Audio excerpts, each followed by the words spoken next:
आप सबन को राधे राधे। तो मेरे ठेठ देहाती चैनल में आप सभी का स्वागत है। तो आज छोटी दिवाली है, कल बड़ी दिवाली है। तो आज संडे टाइम में मैं अपने चैनल पर छोटी बड़ी दिवाली का महत्व बताऊंगी।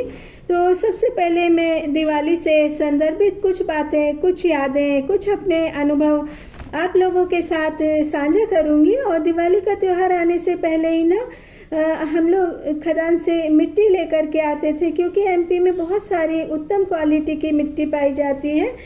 काली मिट्टी जो कि बहुत ही स्मूथ, सॉफ्ट और चमकदार होती है। तो इससे आप सिर भी धो सकते हैं और इससे फेस पैक बहुत ही ज़्यादा बढ़िया बनता है। और दूसरी पीली मिट्टी, इसका कलर बहुत ही सुंदर चमकीला होता है और यह मिट्टी भी बहुत ज़्यादा नर्म होती है। और इस मिट्टी को कच्चे घरों में लिपाई के लिए यूज़ किया जाता है और इससे घर एकदम चमकने लगता है। इस मिट्टी से दीवारों की पुताई भी की जाती है, क्योंकि पहले पीले रंग का पेंट नहीं आता था, तो इसी मिट्टी को पेंट की तरह यूज़ किया जाता था और इसको भी सिर धोने एवं फेस पैक के लिए इस्तेमाल में लाया जाता है। तो दिवाली के 1 महीने पहले से ही घरों की साफ सफाई शुरू हो जाती थी।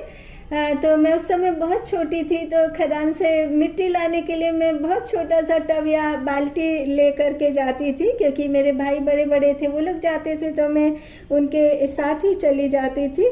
और कई बार खदान से जब हम लोग मिट्टी लाते थे ना, तो अभ्रक निकल आता था। और एक बार तो यह अफवाह उड़ गई कि अरे यहाँ तो सोना निकला है।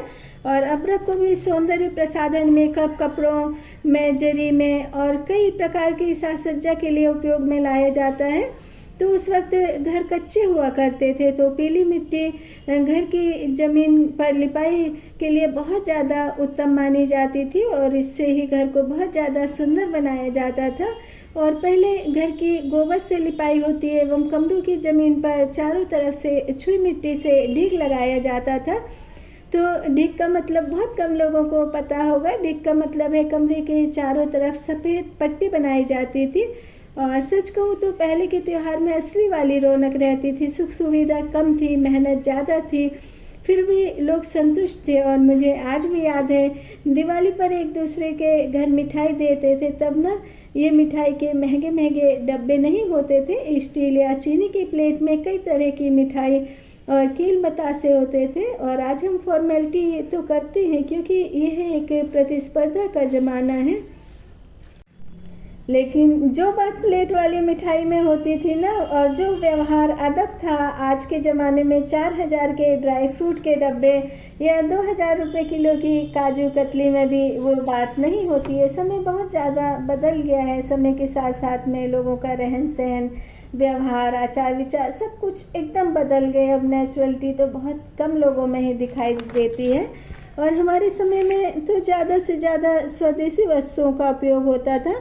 और मुझे आज भी याद है कि मेरा भाई बहुत सारे छोटे छोटे बल्ब लेकर आता था और उसको लाइट वाले तार में जोड़कर बहुत सुंदर झालर बनाकर हमारे खपरेल वाले घर पर लगाता था। और साथ ही कलर पेपर या पॉलीथीन से कंडील बनाकर उसमें बल्ब लगाकर वॉल हैंगिंग की तरह घर के बाहर के दरवाजे पर हैंग करके लगाता था। तो वो कंडील बहुत ज़्यादा सुंदर लगती थी।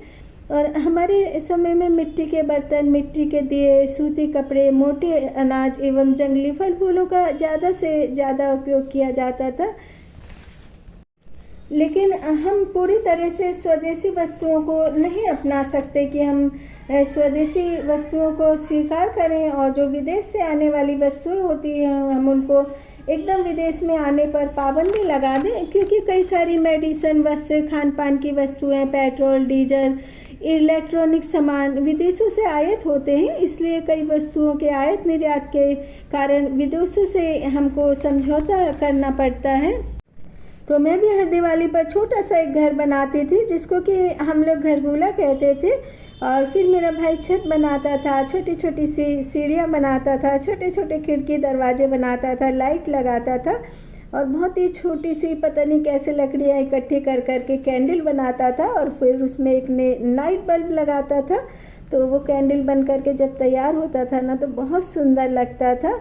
और कैंडल लाइट और सुंदर सा कलरफुल सा मेरा छोटा सा घर ना, तो सच बताऊं कि किसी बहुमंजिला इमारत से भी ज़्यादा भव्य और सुंदर लगता था। और दिवाली की सुबह हम मिट्टी अबरक और रंग बिरंगे कलर से सुंदर सजी मिट्टी की थाली में खील बतासे रखकर अपनी फ्रेंड को दिवाली की शुभकामनाएं देने के लिए जाते थे। हम लोग उसी तरह से करते थे जैसे कि हमारे घर के बड़े करते थे। आज भी ऐसा ही होता है, जैसे कि घर के बड़े करते ना तो बच्चे भी वही सीखते हैं। तो आजकल के बच्चों के जो व्यवहार में एकदम रूडनेस आ रही है और सेल्फिश हो रहे हैं, वो कहीं ना कहीं हमारी कमी है कि हम लोग अपने व्यवहार को भूल करके ज़्यादा से ज़्यादा हम देखते कि हमारी भलाई किस में है, हम किस तरह से क्या कर रहे हैं ना। तो वो बच्चे बहुत बारीकी से इस बात पर नज़र रखते हैं और फिर बाद में वो भी यही काम करते हैं। और वैसे हम सारी फ्रेंड्स इस तरह से रहते थे जैसे एक ही घर की बेटियां हों, और ना ही हम लोगों में गरीबी अमीरी का कोई भेद था। तो मैंने 9th क्लास में आखिरी बार घर घर खेला था। दरअसल मैं दिवाली के दिन अपने छोटे से घर को डेकोरेट कर रही थी, तभी मेरे पड़ोस का एक लड़का आया। उसने कहा 9th क्लास में है, अब थोड़े ही घर और खिलौने से खेलते हैं। मैंने उसको बिल्कुल भी कोई जवाब नहीं दिया, जबकि मैं चुप बिल्कुल भी नहीं रहती हूँ। गुस्से में क्या क्या बोल जाती हूँ, लड़ती हूँ, ये बात उसको भी पता था, लेकिन मैंने उसकी बात का कोई जवाब नहीं दिया और मैं अपने छोटे से घर को, मिट्टी के खिलौनों को देखती रही। और उस साल की दिवाली के बाद हम अपने नए मकान में शिफ्ट हो गए। मेरा स्वभाव ऐसा बिल्कुल भी नहीं था कि मैं चुप रहूं, फिर भी न जाने क्यों मैंने कुछ नहीं कहा।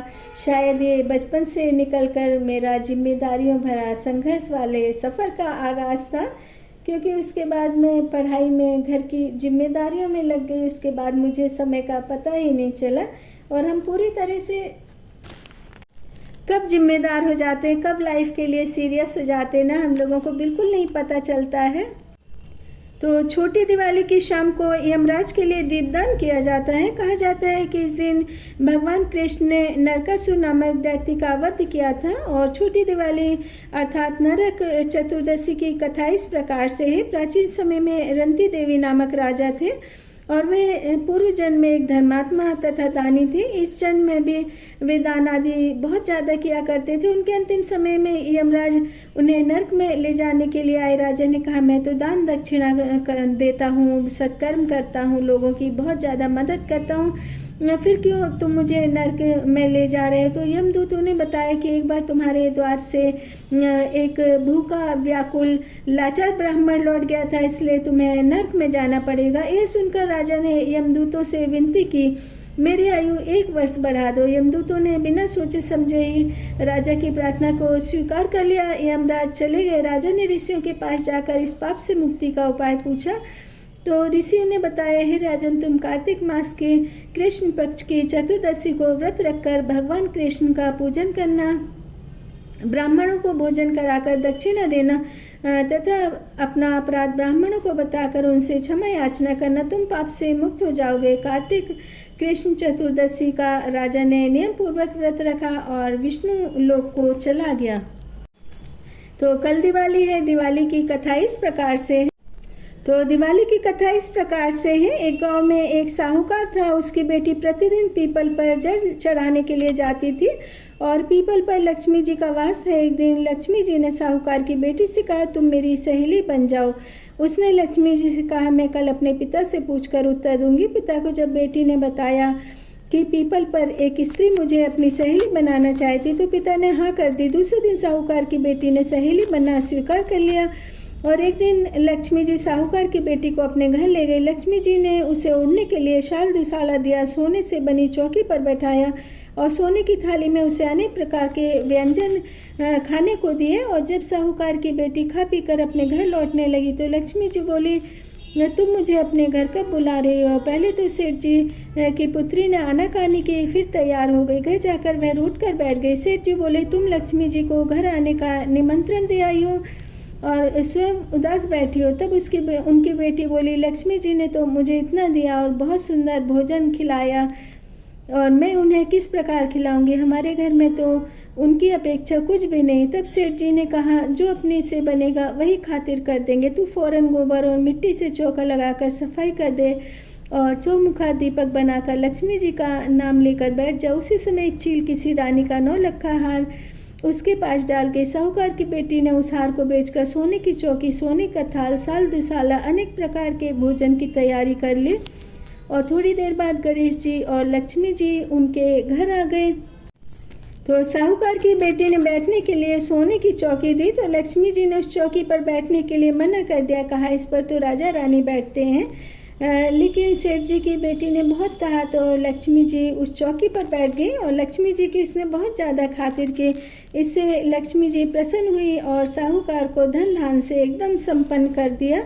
तो तभी से यह दिवाली मनाना प्रचलित है। दिवाली की इस कथा के आधार पर ही दिवाली मनाई जाती है। और उसके अलावा कहा जाता है कि कार्तिक अमावस्या को भगवान श्री रामचंद्र जी 14 वर्ष का वनवास काटकर और रावण को मारकर अयोध्या लौटे थे। अयोध्या वासियों ने श्री रामचंद्र जी के लौटने की खुशी में दीपमालाएं जलाकर महोत्सव मनाया और इस दिन उज्जैन सम्राट विक्रमादित्य का राजतिलक भी हुआ था और विक्रम संवत का आरंभ तभी से माना जाता है। अतः यह नववर्ष का प्रथम दिन भी माना जाता है। और आज के दिन व्यापारी अपने बही खाते बदलते हैं तथा लाभ हानि का ब्यौरा रखते हैं। तो दिवाली की पूजन विधि इस प्रकार से है। बाजार में आजकल दिवाली के पोस्टर, पूजा के एकदम फोटो फ्रेम वगैरह मिल जाते हैं और इन्हें दीवार पर चिपका लेते हैं। दीवार पर गेरुआ रंग से गणेश जी, लक्ष्मी जी की मूर्ति बनाकर पूजा करते हैं या फिर गणेश लक्ष्मी जी की मिट्टी की प्रतिमा या चांदी की प्रतिमा बाजार से लाकर दीवार पर बने लक्ष्मी जी, गणेश जी के चित्र के सामने रख देते हैं। और इस दिन धन के देवता कुबेर, विघ्न विनाशक गणेश जी, इंद्रदेव तथा समस्त मनोरथों को पूरा करने वाले विष्णु भगवान, बुद्धि की देवी सरस्वती तथा लक्ष्मी जी की पूजा की जाती है। और दिवाली के इन दिनों दीपकों का विशेष महत्व होता है और इसके लिए 2 थालों में दीपक रखे जाते हैं और 6 मुखे दीपक दोनों थालों में रखे जाते हैं। 26 छोटे दीपक भी दोनों थालों में सजाए जाते हैं और इन सब दीपकों को प्रज्वलित करके जल, रोली, खील, बतासे, चावल, गुड़, अबीर, गुलाल, धूप आदि से पूजन करके टीका लगाया जाता है। और जो लक्ष्मी जी, गणेश जी के लिए दिया जलाया जाता है ना, तो कई लोग उस दिए पर काजल भी बनाते हैं और फिर उस काजल में कई सारी चीज़ें मिला करके उस काजल को लगाया जाता है, जो कि आँखों के लिए बहुत अच्छा होता है। तो आप सभी को दिवाली की ढेर सारी शुभकामनाएं।